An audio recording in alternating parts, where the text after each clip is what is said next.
강혜신의 오늘의 미국.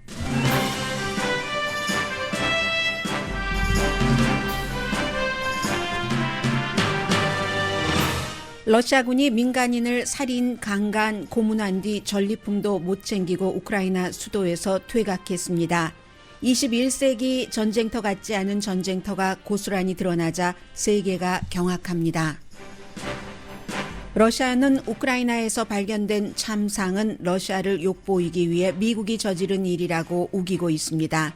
그러나 이 잔혹함으로 우크라이나인의 저항과 서구의 지원은 강해질 것이며 바이든 대통령은 푸틴을 전범으로 재판해야 한다고 말했습니다.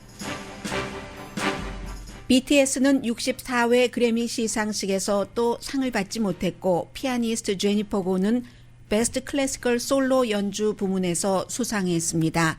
95세의 토니 베넷부터 19살의 올리비아 로드리고까지 겨룬 그래미 시상식에서 젤렌스키 우크라이나 대통령은 침묵하지 말고 진실을 세계에 알려 우크라이나를 도와달라고 호소했습니다.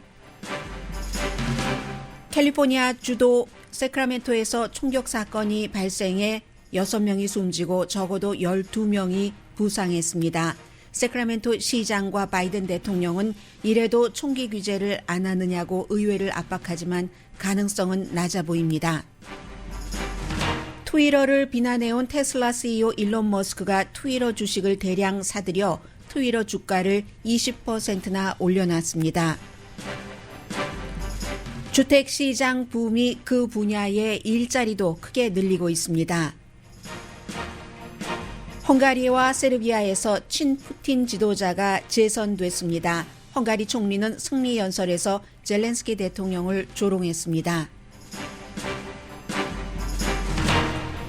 여러분 안녕하십니까? 오늘의 미국 강혜신입니다. 지난 주말에 텔레비전을 통해서 여러분들이 굉장히 많은 사진들을 보셨을 겁니다. 세계가 말 그대로 경악했습니다. 심지어는 우크라이나 러시아의 그 침공에 대해서 별 관심이 없으셨던 분들도 어떻게 이런 일이 일어날 수가 있는가 하는 것이었고, 지난번에 오스카 시상식에서는 많은 그 유명인들이 젤렌스키 대통령이 연설을 하기에 도와주된다 했는데도 주최 측에서 그렇게 하지 않기로 판단을 했고, 어제 열린 그래미 시상식은 시상 부분에 대해서는 광고 들으신 뒤에 전해드리겠습니다만은 여기서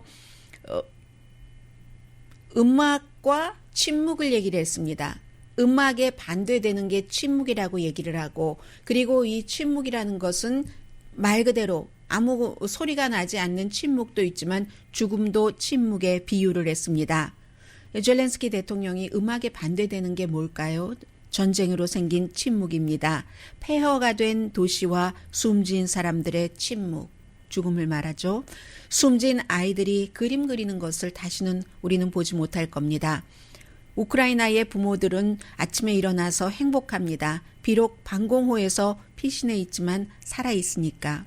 전쟁은 누가 살고 누가 죽느냐, 누가 영원히 침묵하게 되느냐, 이런 것을 선택하게 하지 않습니다. 우리의 음악인은, 우크라이나의 음악인들은 턱시도가 아니라 방탄조끼를 입었습니다. 병원에서 다친 사람에게 노래를 해주는데 심지어 그 다친 사람이 듣지 못해도 방탄조끼를 입고 우크라이나 음악인들은 노래를 합니다. 음악은 전쟁조차 뚫고 나갑니다. 우리 우크라이나 사람은 살기 위해서, 소리를 내기 위해서, 자유를 지키기 위해 방어하고 있습니다. 사랑하기 위해서 우리 땅에서 폭탄으로 끔찍한 침묵을 가져오는 러시아와 싸우고 있습니다. 러시아군의 무지막지한 폭탄 투하에 공포에 질려 침묵하기도 합니다. 죽음의 침묵입니다. 침묵으로 음악을 침묵으로 걷어내세요 라고 얘기를 합니다. 이 전쟁에 관한 진실을 여러분들께서 소리가 나는 노래로 또는 여러 가지 형태로 소셜미디어에 텔레비전을 통해서 진실을 세계에 알려주십시오라고 호소를 했습니다. 그리고 이제 젤렌스키 대통령이 이 같은 말을 한 뒤에 아주 잘 알려진 가수와 프리라는 그런 노래를 불렀는데, 우크라이나 싱어, 우크라이나 시인도 나와서 한 사람은 블루 옷, 블루 컬러의, 또 한 사람은 옐로우 컬러의 옷을 입었습니다. 이게 이제 경악할 만한 많은 그 장면들이 사진으로 보면서도 일부 굉장히 자극적인 것을 많이 보도하는 매체에서도 길거리에 그냥 방치된 지 오래된 것 같은 시신은 잘 안 보이게 처리를 했는데 러시아 군인들을 부카라는 곳에서 일어난 일입니다. 부카뿐만이 아니라 다른 지역에서도 지금 오늘 아침에 젤렌스키 대통령이 그곳에 갔는데 수도 키브에서 러시아군이 나가면서 그 주변에서 일어난 일들인 겁니다. 그래서 이 러시아 군인들을 살인자, 강간범 이런 그 이름으로 부르고 대량 살상이라고 했고 부카의 시장은 절대로 용서할 수 없다고 했고 젤렌스키 대통령은 오늘 방탄조끼를 입은 모습으로 그 부카 거리에서 직접 대통령으로서의 여러 가지를 점검을 하면서 기자들에게 문명화된 해결책을 찾지 못하면 우리도 비문명화된 그런 방식으로 해결책을 찾을 수밖에 없습니다 하고 경고를 했습니다. 1분도 지체하지 않겠습니다. 이 모든 사실들을 밝혀낼 것이고 그게 문명사회에 좋습니다 라고 얘기를 했는데 이제 그 장면들을 여러분들께 좀 말씀을 드리겠습니다. 많이 이미 보신 분들도 계시지만 예를 들면 한 여성이 퇴각한 러시아 군대가 떠나자 그 잔혹 행위들이 굉장히 많은데 맞아요. 제 남편입니다. 44살의 이 여성의 남편을 확인을 해주는 겁니다. 우크라이나 경찰 당국에. 그런데 그게 배수구였어요. 아래를 이렇게 쳐다보고는 다시 그 얼굴을 가리고 손으로 가리고 다시 쳐다보고 남편이 너무 참혹하게 손이 뒤로 묶여져 있었고 그리고 아주 더러운 물이 배까지 차 있었고 앉은 채로 그런 그 숨진 남편. 다행히 반지는 러시아군이 가져가지 않았다는 것. 이것이 유일한 유품이기 때문에 와이프가 다행이다라고 얘기를 했습니다. 2월 28일에 이 부카라는 지역을 러시아군이 장악을 하고 3월 며칠에 떠났습니다. 아무튼 최근에 며칠 전에 떠났죠. 그러는 사이에 이 숨진 남편은 아직 다 개발되지 않은 우크라이나의 큰 그 맨션에 있는 어떠한 곳에서 발견이 된 것이고 그리고 와이프는 얘기를 합니다. 아마 내 남편과 어떤 나이 드신 분이 함께 잡혔는데 러시아군에게 나이 든 사람은 나중에 풀어줬고 본인의 남편은 전화기에 이 러시아군의 탱크를 남편이 망가뜨린 것 그것 때문에 그렇게 숨졌을 겁니다. 라고 얘기를 합니다. 남편이 있는 그 배수구에 조금 떨어진 그곳에서는 수백 구의 그런 그 우크라이나 사람들이 있었고 또 어떤 경우에는 그냥 검은색 비닐백에 수십 구의 시신이 있었고 나머지는 방치된 그런 사람들도 많이 있었던 겁니다. 410명의 민간인 시신이 수도에서 발견됐다라고 얘기를 하고 있고 몇 명이 될지 아직 모르죠. 이런 일이 이제 시작이지 날마다 또 나오게 될 겁니다. 해서 대체적으로 또 한 시장, 어떤 그 시장이 있죠. 이 시의 시장은 시의 이름을 잊었습니다만은 그다지 중요하지 않다고 보여집니다. 이 시의 그 시가 그 시네요. 시장이 여잔데 이 여자도 이 남편과 아이들과 함께 또 다른 남자와 함께 시신이 발견됐습니다.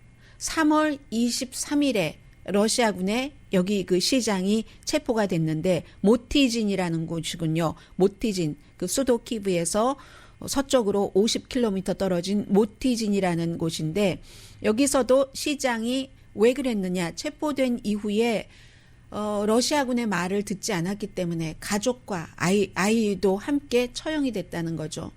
눈이 가려져 있었고 그 귀걸이도 그대로 있었고 반지도 그대로 있었고 가슴에서는 피가 나 있었던 그런 거죠. 그래서 민간인 학살의 증거잖아요. 이게 민간인이죠. 군인이 아니라서. 그래서 이러한 것을 세계의 군사 전문가들은 모든 단계에서의 러시아의 리더십의 실패로 보고 있습니다.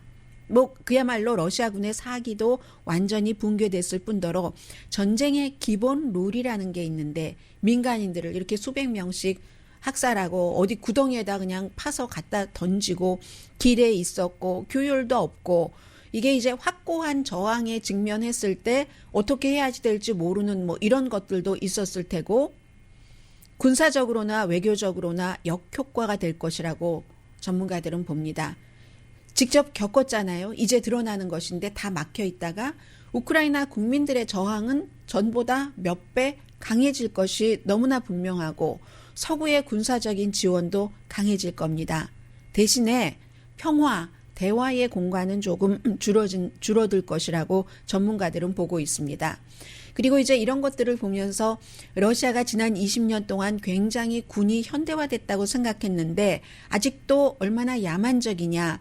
1990년대 초에 구소련이 무너지고 나서 그때 굉장히 그 부패했었는데 이게 많이 나아졌으리라고 생각을 했는데 그렇지 않다는 거죠. 나아졌으리라고 생각한 것은 그 사이에 이제 그 전문적인 직업 군인도 굉장히 많이 늘어났고 돈도 많이 들였지만 앞으로 들어가고 뒤로 부패라는 그 이름과 함께 돈도 빠져나갔다는 거죠. 그런 러시아 군들이 현장에서 그 싸움을 하고 있는 그 현장의 그 사령관들에게는 별다른 그 판단권을 주지 않고 위에서부터 계속 그 지시를 하니까 상명하복이니까 현장과 상관이 없는 그런 그 전투를 치렀을 텐데 이게 이제 우크라이나의 저항이 생각했던 것보다 훨씬 강하다는 것을 파악하지 못한 상부의 이제 지시에 따라서 행동을 했다는 거죠. 어떤 경우에는 정말 쇼핑하다가 숨진 겁니다. 쇼핑하다가 숨진 우크라이나 사람인데 그러니까 길에 요거트도 있고 무슨 그 알쌈 그 티 같은 것도 있고 하는 뭐 콩 이런 것 와인 글래스도 있고 이 와인 글래스, 요거트, 콩 이런 거는 곧 우리의 아주 가장 평범한 일상적인 삶을 의미를 하죠. 일상적인 삶이 정말 무의미하게 전쟁으로 다 날아가 버린 이 모습들이 지금 보여지는 겁니다. 그래서 지난 5주일 동안 경험을 했었던 우크라이나 사람들 어떤 82세의 분이 이코노미스트와 인터뷰를 하는데 그냥 하얀색 띠를 팔에 차고 있을 수밖에 없었다. 숨지지 않으려면. 항복한다는 그런 뜻. 그런데 그런 사람들도 있었지만 탱크가 오면 들어눕고 막 완전 무장하고 있는 군인한테 가서 니네 나라로 꺼지라고 하는 그런 여성들도 있고 했었잖아요. 그래서 아마 북한에서 이 정도로 그 잔혹한 일을 저지른 그 군대는 러시아의 동부군이거나 아니면 뭐 러시아의 이를테면 공수부대 아니면 지난번에 체첸에 투입됐었던 체첸의 무슨 뭐 군벌에 충성하는 군대라든가 이렇게 되는 것으로 보는데 또 하나는 이 러시아군이 아프가니스탄에 가서 62만 명이 들어가서 뭐 몇만 명이 그 숨졌고 또 그보다 훨씬 많은 몇 배 되는 사람들이 부상당했고 체첸에서도 2번 그 전쟁을 치러서 역시 그 또 몇만 명이 숨지고 부상당하고 했는데 그 같은 심리적인 전쟁 이후의 트라우마 같은 것을 러시아가 그 제대로 그 치유하지 않았고 군인들은 점점 그런 일들을 그 하면서 더 그 잔혹해지고 이러한 것도 이번에 그 또 하나의 원인이라고 생각을 하고 그리고 푸틴이 집권을 하고 1999년부터 러시아의 매체가 완전히 굉장히 이처럼 그 침략을 숭배한다고 할까요? 구 러시아가 가졌고 있었던 그 땅을 되찾아온다 하는 그 같은 뭐 러시아로서는 부분적으로 명분이 있다고 생각할 수도 있는 그 명분 아래 침략 숭배가 강해져서 국영방송에서는 예를 들면은 뭐 할아버지의 할아버지 뭐 1941년부터 45년까지 그때는 이제 애국적인 싸움이었다라고도 할 수 있었던 전쟁이기도 하잖아요. 독일과 싸우고 할 때 그런 그 군인들을 롤 모델로 해서 폭력의 능력을 자랑 삼아 원칙이 있는데 그런 게 방송에 막 나온답니다. 러시아 방송에. 해서 원칙이 있는데 군인이 할아버지 뭐 증조 할아버지 뭐 이런 분들이에요. 나의 원칙은 적을 살려두지 않는 거다. 우크라이나인들도 살려두지 않는 거다. 하기 때문에 나도 우리 그 할아버지를 이름을 더럽히지 않기 위해서 그렇게 뭐 싸워야 된다. 뭐 이런 얘기도 하고요. 지금 또 영국의 그 군사 전문가들 가운데서 걱정하고 있는 것 가운데 하나는 이게 우발적인 게 아니라 계획적인 거다. 이 푸틴의 군대는 지난번 여러 번 그 전쟁에서 이렇게 체첸에서 했었던 것과 똑같은 것을 한다. 그렇기 때문에 세계는 이 같은 그 참상에 대해서 무감각해서는 안 되고 이걸 전쟁의 일상, 전쟁의 노멀로 받아들여서도 안 된다. 날마다 우크라이나에서 러시아 군대가 하고 있는 일을 이런 지적들을 지금 굉장히 많이 하고 있고요. 독일의 외무장관은 푸틴의 지독한 폭력은 정말 죄 없는 가정들을 쓸어갔다. 푸틴이 책임져야지 되고 제재를 더 강하게 할 것이며 우크라이나를 지원할 것이다. 그리고 임마누엘 마크롱 대통령이 푸틴과 가장 친한 사람입니다. 서방 세계에서는 그 임마누엘 마크롱조차도 우크라이나를 지원해야지 되고 유럽연합이 러시아 오일 수입을 금지해야지 된다라고 이 북한의 참상을 보고는 말했습니다. 유럽연합에서는 리투아니아가 가장 먼저 러시아 가스 수입을 안 한다고 선언을 했습니다. 아마 한국도 그 장기적으로는 러시아에서 수입하는 화석 연료라든가 이 같은 에너지가 굉장히 많은데 유럽보다도 더 많습니다. 60% 이상을 러시아에서 수입해 오고 있는 것도 있는데 서방 세계에서 이 같은 제재가 들어가면 쉘이라든가 뭐 영국의 BP 같은 데가 러시아와 같이 사업도 안 하고 투자도 안 한다고 하잖아요. 그렇게 되는 경우는 장기적으로 이제 제2, 제3의 북한도 많이 나올 테고 장기적으로는 러시아에서 사할린처럼 어떤 에너지 시추가 힘든 곳은 거의 또 외국 자본이 들어가는데 그 같은 외국 자본이 안 들어가면 러시아도 생산량을 줄일 수밖에 없고 한국 같은 나라도 다른 나라와 어떻게 이 갭을 줄이느냐 하는 것을 계획을 심각하게 세워야지 될 것 같습니다. 단기로 끝날 것 같은 문제가 아닌 것으로 보입니다. 그리고 미국은 유엔에서 러시아를 인권위원회에서 퇴출하도록 지금 시도를 하고 있고 오늘 아침에 바이든 대통령이 어디 가면서 그 비행기 타기 전에 푸틴을 전범으로서 재판에 세워야지 된다 하고 말했습니다. 한마디로 우크라이나의 저항 세력은 강해지고 임마누엘 마크롱조차 러시아를 벌줘야지 된다고 하지만 그런데 평화협상은 이 같은 참상으로 인해서 그다지 쉬워지지는 않았습니다.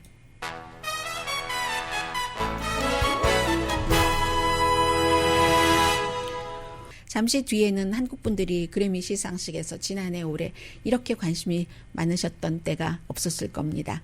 그 내용 그리고 그래미상 시상식은 누가 뭐 무슨 노래로 무슨 상을 받았다가 중요한 게 아니라 미국에서는 문화잖아요. 이 오스카와 마찬가지로 하나의 문화인데 역시 올해의 그래미상에도 그 특징이 있었고요. 그리고 세크라멘토에서의 그 총격 사건도 전해드리겠습니다. 라디오 서울 방송 오늘의 미국 듣고 계십니다. 네, 그래미 시상식이 아카데미가 94회였고 그래미가 30년 뒤 해서 64회였는데 올해도 지난해와 마찬가지로 죄송합니다. BTS가 받는가 했는데 결국은 BTS는 못 받았고요. 이 BTS와 같이 겨뤘던 사람들이 뭐 저스틴 비버도 못 받았습니다. 그리고 레이디 가가하고 토니 베넷이 올해 95세인데 같이 그 불렀던 이 팝 듀오 같이 하는 그룹 팝 듀오 or 그룹 그 연주자들 못 받았어요. 그리고 그 콜드플레이도 못 받았고 상을 받은 사람은 도자켓 그리고 시저와 같이 블랙 여성이잖아요. 래퍼고 작곡가고 하는 프로듀서이기도 하고 하는 Kiss Me More라는 작품이 받았습니다. 그렇지만 그 버러라는 그 공연은 아주 멋지게 했고요. 클래시컬 부문에서는 개인 그 솔로 연주 분야에서 Alone Together로 제니퍼 고시가 받았습니다. 뭐 그밖에 무슨 뭐 베토벤 브람스를 연주한 뭐 바하를 연주한 뭐 그런 그 많은 연주자가 있었는데 클래시컬 분야에서는 제니퍼 고시가 받았고요. 그래미상 하면은 정말로 분야가 아카데미보다 훨씬 많죠. 팝, 재즈, 블루스, 레게, 또 랩이 있고 또 크리스찬 뮤직이 있고 가스펠, 그 가스펠도 막 여러 종류로 나뉘어서 있고 클래식도 한 10개 분야가 있습니다. 이 제니퍼 고시가 하나의 그 솔로 연주 분야를 받았지만 굉장히 많은 분야가 있고 또 그 컨트리를 뺄 수가 없죠. 컨트리뿐만이 아니라 또 미국 음악은 따로 있고 그 밖에 뭐 편곡도 있고 정말로 분야가 무척 많습니다. 뭐 춤, 댄스 그 분야도 있고요. 라틴도 빼놓을 수 없죠. 그리고 이제 하나가 아카데미 시상식이나 그래미나 비슷한 게 있다면은 정말로 연령층이 너무너무 커서 이게 95세의 토니 베넷은 워낙에 그 다른 그 젊은 여자 가수들과 같이 협업을 하는데 이번에 그 레이디 가가와 한 이 곡도 있었지만 그런 형태로 굉장히 그 폭이 다양하다 하는 것을 말씀을 드리고요. 이 토니 베넷과 그 레이디 가가도 어떤 분야에서 그 받기는 했어요. 그 I Get a Kick Out of You라는 곡으로 뭔가 아무튼 받기는 했습니다. 그리고는 제가 주목했었던 것은 95세의 토니 베넷이 있었는데 19살의 올리비아 로드리고 운전면허증이라는 19살에 맞는 드라이버스 라이센스라는 그 곡으로 그 상을 받았는데 뭐 베스트 신인상도 받았고 뭐 베스트 팝 솔로 그 퍼포먼스도 받았고 합니다. 물론 상을 더 많이 받은 사람들 많아요. 11개 후보에 올라서 5개 받은 존 바티스트 같은 재즈 그 뮤지션이요. 악기도 잘하고 하는 그런 사람도 있고 그리고 이제 또 뭐 R&B 듀오도 있고요. 뭐 실크소닉이라는 그러면 뭐 올해의 뭐 레코드상 등을 통해서 뭐 등등 많이 받았는데 이 19살이 3관왕 3개의 상을 받았는데 드라이버스 라이센스라는 곡도 여러분들 한번 유튜브에서 그 찾아보세요. 그러면 그 노래 시작할 때 그 비디오 뮤직을 보면 정말 운전을 하면서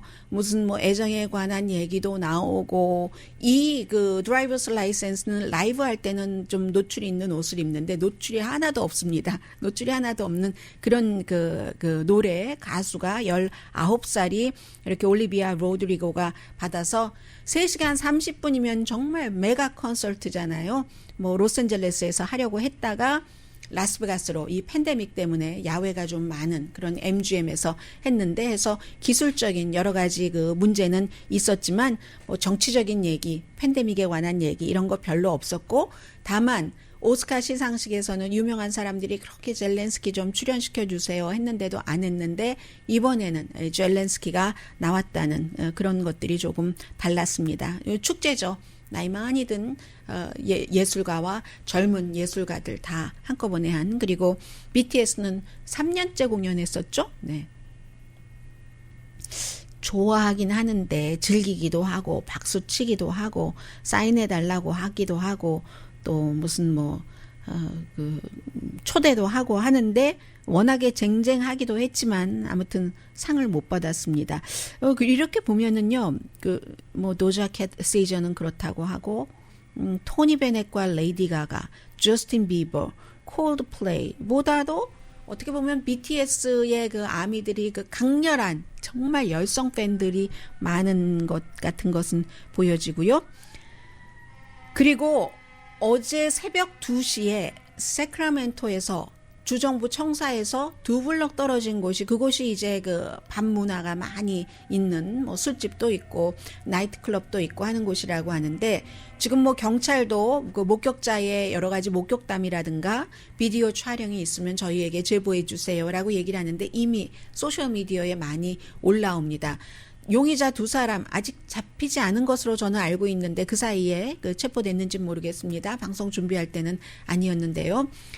그런데 뭐 한 사람이 자동차에서 나오고 또 다른 사람이 나오고 해서 총 자체가 6명이 숨지고 적어도 12명이 다친 이런 그 대대적인 사건이기 때문에 총이 어디서 정확하게 누가 몇 발을 어떻게 발사했는가 이런 것은 다 어차피 이제 조사를 해야지 나올 문제고요.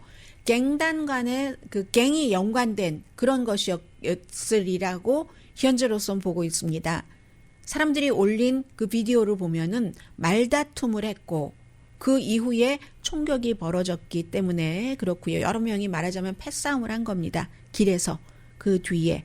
그리고 세크라멘토의 그 데럴 스타인버그 시장이 받아들일 수 없는 비극이다. 이거 그냥 기도하고 뭐 추모하고 그것만으로는 안 된다. 총기 규제를 해야지 된다라고 얘기를 했고 이거 미국의 전염병 같은 총격 사건이다. 얼마나 더 많은 사람이 숨져야지 되겠는가. 솔직하자. 이건 아니지. 더 이상은 아니지라고 얘기를 했고요.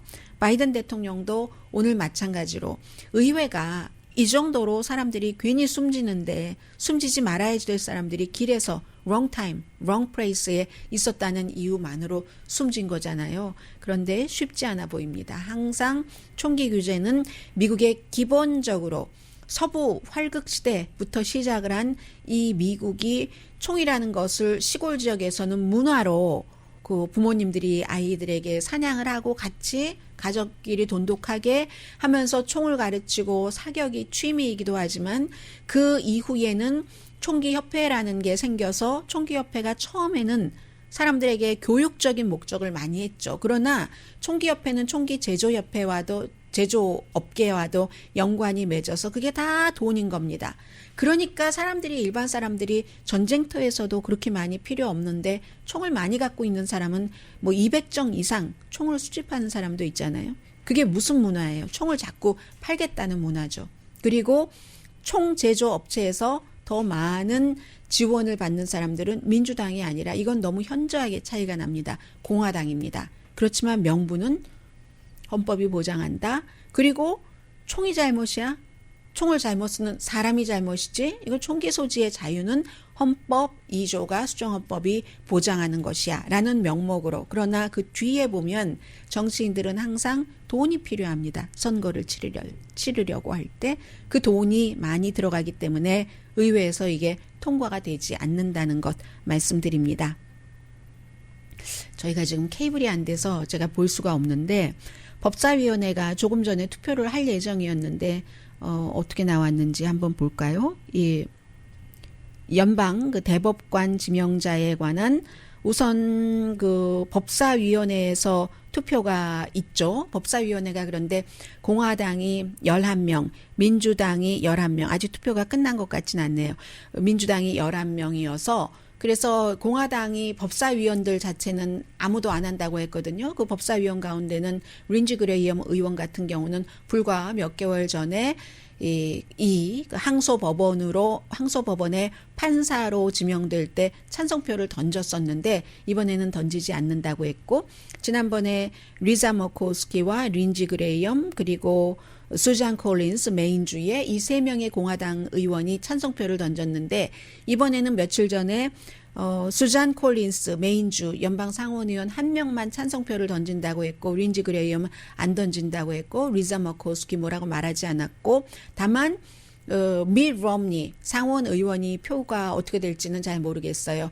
그렇지만 조 맨슨이라는 웨스트 버지니아가 지역구인 그 연방 민주당 상원 의원이 찬성표 던진다 해서 50표가 확보가 돼 있고 그리고 이제 수잔 콜린스까지 찬성한다고 했으니까 바이든 대통령이 한 표 행사하는 것 상원 그 의장으로서 그것은 안 해도 케탄지 브라운 잭슨 연방 대법관 지명자는 무난하게 투표를 51표가 확보가 돼 있기 때문에 차기 최초의 여자 흑인 연방 대법관이 되게 됩니다. 오늘 법사위원회에서 하고 그리고 이번 주말에 아마 7일로 예정을 하고 있는 것 같은데요.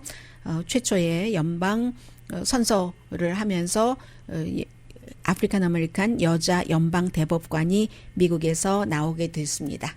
잠시 뒤에 경제 관련 뉴스 전해드립니다.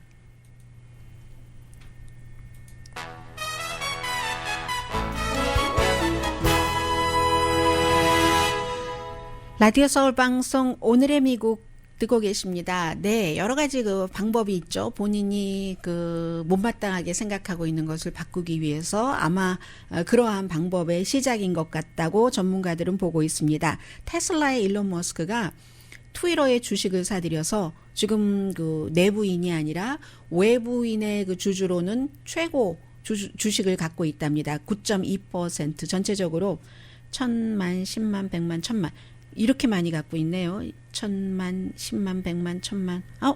1,000만, 10만, 100만, 1,000만. 7,350만 주 정도를 갖고 있어서 가격으로 따지면 어마어마하네요. 한 29억 달러 정도. 이게 오늘 아니고 오늘은 이제 안 끝났으니까 금요일로 그 정도 돼서 외부 주주로는 말씀드린 것처럼 최고. 그런데 이 일론 머스크는 최근에 계속 트위터를 비난을 했었습니다. 표현의 자유를 보장해주지 않는다. 이렇게 얘기를 하면서 점점 오너십 쪽으로 가고 있는 거죠. 본인이 더 많은 영향을 미치기 위해서. 이사진의 관리 이런 것을 하려면 주식이 많이 있어야지 되잖아요. 또 일론 머스크 자체는 트위터에서 8천만 명의 팔로워들이 그를 따라다니고 있습니다. 그래서 이제 트위터가 뭐 표현의 자유를 보장하지 않아 이런 것을 본격적으로 공론화하기 이전에 이사진부터 공격하는 것이다. 그런데 어쨌든 이렇게 많이 주식을 사주니까 트위터 주식은 뭐 20%가 올랐었는데 지금은 변동이 약간 있을 것 같습니다. 그리고 또 하나는 이 뭐 책에서 조나단 마틴과 알렉산더 번스라는 두 사람이 쓴 This will not pass. 이거는 끝나지 않을 거야. 그냥 그정 없어지지 않을 거야. 트럼프, 바이든 그리고 미국 미래에 대한 싸움 뭐 이런 그 책인데 거기서 바이든 대통령이 그 사적으로는 공적으로는 그런 말을 한 적이 없지만 사적으로는 박스의 소유주인, 박스뿐만이 아니라 너무 많은 것을 갖고 있죠. 뭐 뉴욕 포스트, 월스트리트저널 그리고 미국뿐만이 아니라 해외에서도 이 루퍼트 머독이 세상에서 가장 위험한 사람이다. 이런 얘기를 측근에게는 한다는 겁니다. 그리고 박스 채널이 굉장히 미국에서 가장 파괴적인 힘은 힘인데 어떤 그 화합하고 이런 힘이 아니라 파괴적인 힘을 갖고 있다라고 얘기를 했다는 겁니다. 공개적으로는 말씀드린 것처럼 그렇게 말하지 않는데 이제 박스 채널에 대해서는 얼마 전에 그 핫 마이크 열린 줄 모르고 이 트럼프 전 대통령이 질문하는 그 박스의 기자에게 저 멍청이 같은 놈 이런 얘기를 해서 나중에 사과했잖아요. 그 기자에게. 그게 박스가 계속 백신에 대해서 회의적인 것만을 얘기를 하고 그리고 1월 6일 공격 사건에 대해서도 아주 거칠게 음모론만을 퍼뜨리니까 또 반 바이든 프로그램이라고 얘기를 하고요. 그러니까 바이든 대통령으로서는 박스를 가장 위험한 채널이고 박스의 소유주인 루퍼트 머덕이 세상에서 가장 위험한 사람이다. 뭐 이런 얘기를 했다고 하는데 본인은 뭐 여기에 대해서 뭐라고 얘기하지 않고 있습니다. 이 주택시장은 아직까지는 내려가고 있지 않아요. 이제 앞으로는 이자율이 점점 더 올라가면서 또 임금이 올라가도 뭔가 집값을 내지 못해서 또 그 집을 포기하는 사람이 있을 수도 있고 그렇지 않을 수도 있고 미래는 아직까지 예측하기 어렵고 또 미국의 부동산 시장이라는 것은 특수성에 따라서 지역에 따라서 달리 움직이기 때문에 로스앤젤레스 한인타운 인근은 다른 어떤 지역보다도 핫한 지가 오래됐고 계속 핫하고 더 많이 핫하고 다른 지역보다 그러잖아요. 그런데 기본적으로는 아직까지는 그 열기가 식지 않고 있습니다. 금요일에 미국에서 새로운 일자리가 더 늘어나서 굉장히 긍정적인 신호로 나오는 것을 전해드렸는데 그 일자리 보고서를 조금 더 꼼꼼하게 보면 레저, 숙박 이런 분야뿐만이 아니라 부동산 분야에서도 3월 달에도 일자리가 많이 늘어났다는 겁니다. 적어도 아무튼 3월까지는 늘어났습니다. 현재 미국에서 부동산 서비스 이 분야에서 일하는 사람이 180만 명 정도 된다고 하거든요. 뭐 여러 가지 다 있겠죠. 부동산 에이전트부터 시작을 해서. 그런데 그 부동산과 렌탈 그 리징 분야에서 지난해 한 14,000명 정도가 늘어났다고 하거든요. 지난달에. 그러면 지난해도 내내 1년 내내 한 달에 평균 11,000명 정도는 늘어났는데 3월 달에는 14,000명이나 늘어난 겁니다. 그래서 지난 2년 동안이 사실은 그 부동산 시장은 뭐 2000년대 초에 버블 이후에 줄어들 이후에 가장 크게 성장을 했죠. 팬데믹 때문에 여러 가지 이유로 재택근무 사람들이 이러느니 집을 늘려야지 되겠어. 널린대요. 어디다 널리나요? 늘리면 널릴 수도 있죠. 뭘 생각했냐면 집을 늘리면 거기에 막 널어놓고 무슨 이 피쉬도 말리고 버섯도 말리고 그럴 수는 있지만 그런 형태로 팬데믹 이후에 사람들이 아이들도 있으니까 놀이공간도 넓혀주고 그리고 여러 가지를 생각하게 되고 집이 넓었으면 좋겠다 하는 이런 등등의 이유로 지난 2년 동안 가장 부동산 시장이 바빴었고 지금 30년 고정 이자율이 4.7%입니다. 2021년 말에 3%였는데 많이 늘어났죠. 1.7% 늘어났는데 물론 이제 이렇게 이자율이 지금 시작이니까 올라가는 것에 어느 정도 가면은 부동산의 이 열기도 뭐 스탑하거나 줄어들게나 하긴 하겠죠. 우선 주택 건설 신축 분야가 3월 달에는 줄어들었거든요. 1년 만에 가장 큰 폭으로 줄어들었습니다. 그러니까 일자리도 주택 신축 분야에서는 2,600명이 줄어들었는데 이건 너무나 뭐 공급이 지금 안 되고 원료 같은 것도 없고 인건비 같은 거 비싸고 하는 그런 이유일 겁니다.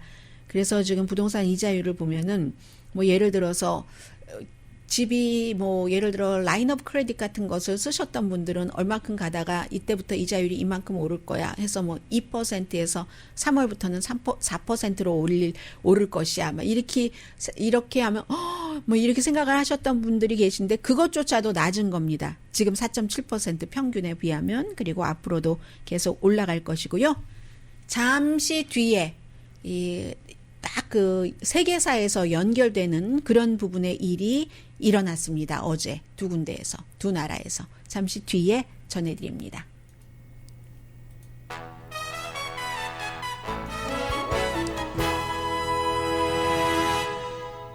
라디오 서울 방송 오늘의 미국 듣고 계십니다.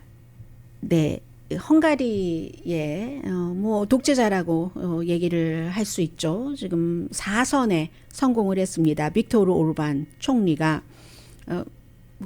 승리하고 난 뒤에 승리 연설 한 10분 동안 하는데 나의 이 선거에 반대하는 캠페인을 했었던 뭐 서방 세계 누구 유럽 연합 이렇게 얘기하면서 젤렌스키를 포함을 해서 이런 얘기를 했습니다. 이제 북한 사태 다 일어나고 난 뒤에 이제 그런 얘기를 한 것이고, 이 빅토르 오르반은 푸틴 대통령과 친한 사람이고요. 러시아가 우크라이나를 침공한 것을 그 입장을 이해해야지 된다. 뭐 이렇게 얘기를 하는 사람입니다. 한국에서도 이렇게 얘기한 사람이 있습니다. 젤렌스키가 잘못해서 전쟁이 일어났다. 이게 독재자들의 얘기입니다. 블라디미르 푸틴이나 헝가리의 빅토르 오르반이나 해서 어제의 승리를 본인의 당도 다수당이 됐고 본인도 뭐 53점 몇 %를 얻었는데 달에서도 볼 수 있는 승리다. 브뤼셀에서도 볼 수 있다. 왜냐하면 유럽연합에서 여러 가지를 지금 헝가리가 가는 것을 좋아하지 않으니까 이 총리도 마찬가지로 유럽연합과는 계속 반대되는 이런 일을 했고, 뭐 충돌 정도라고 표현을 할 수도 있는데 12년 동안 그 파워에 있으면서 했었던 일이 이민자를 비난을 하고, 그리고 성소수자를 비난을 하고, 또 하나가 있습니다. 독재자들이 강조하는 것 가운데 하나가 기독교입니다. 기독교를 강조하면서 세계는 부다페스트가 기독교 민주주의라는 것을 봤다. 그리고 애국심을 얘기를 하죠. 애국정책, 보수정책이 이겼다. 유럽에 말하는데 이건 과거가 아니라 미래다라고 얘기하면서 푸틴과 아무튼 동맹관계를 갖고 있는 그런 것. 그리고 또 하나 있죠. 조지 소로스를 비난을 하고, 세계 언론을 비난을 하고, 젤렌스키는 오르반을 비난을 했죠. 유럽의 러시아 지부다. 유럽의 러시아 지부가 헝가리. 왜냐하면 이 빅토르 오르반이 정권을 잡고 있기 때문에 이렇게 얘기를 아무튼 했습니다. 그런데 선거를 치르면 이제 업저버들이 있잖아요. 그 업저버들이 쭉 얘기하는 것 보면은 또 독재자들은 항상 장악하고 있는 것들이 있습니다. 언론을 장악하죠.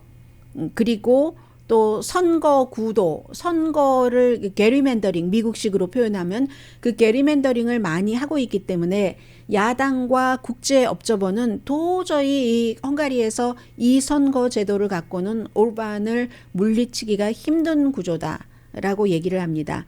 헝가리는 이제 돌아올 수 없는 강을 건넜다. 업저버들이 이렇게 얘기를 하고 있는데 게리맨더링 같은 게 너무 심하니까 경기장이 기울었다고 우리가 표현을 많이 하잖아요. 경기장이 너무 기울어서 이렇게 해가지고는 교체가 불가능하다. 12년 동안 내내 이민자들 비난하고 했었던. 그리고 또 알렉산드르 부치치 세르비아 대통령도 승리, 오히려 더 뭐 59% 이상 받았으니까 승리를 지금 주장을 하고 있는데 당 이름은 진보당입니다. 근데 세르비아는 러시아 또 그 중국과 굉장히 가깝죠. 그러면서도 유럽 가입을 찾는 국가입니다. 그러니까 헝가리의 오르반보다는 조금 소극적이기는 한데 여전히 친러시아 해서 러시아가 우크라이나를 침공한 것 그 자체는 유엔에서 비난했습니다. 그러나 제재는 하지 않았습니다. 그러자 이제 푸틴이 전화해서 뭐 축하한다. 정말 그 독립적인 외교를 해줘서 너무 고맙다. 전략적인 그 동반자다. 뭐 이런 얘기를 해서 지금 헝가리와 이 세르비아의 이 전쟁이래요. 요즘 모든 것이 머릿속에 전쟁밖에 안 들어 있는지 아무튼 전쟁이 아니라 선거에서 이런 결과가 친푸틴 그 지도자들이 재선되는 결과가 나왔습니다.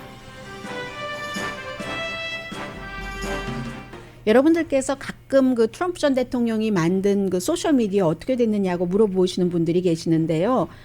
진실자가 들어가는 거죠. 트럼프 전 대통령이 만든 것이 Truth Social이라는 게 현재 애플 앱스토어에서 36번째라고 하고요. 아직도 대기하는 사람들이 굉장히 많다고 하는데 그다지 그 위로 올라가지는 않았습니다. 넘버 5가 페이스북, 메신저, 왓츠앱, 텔레그램, 그리고 디스코드 이런 곳들이고요.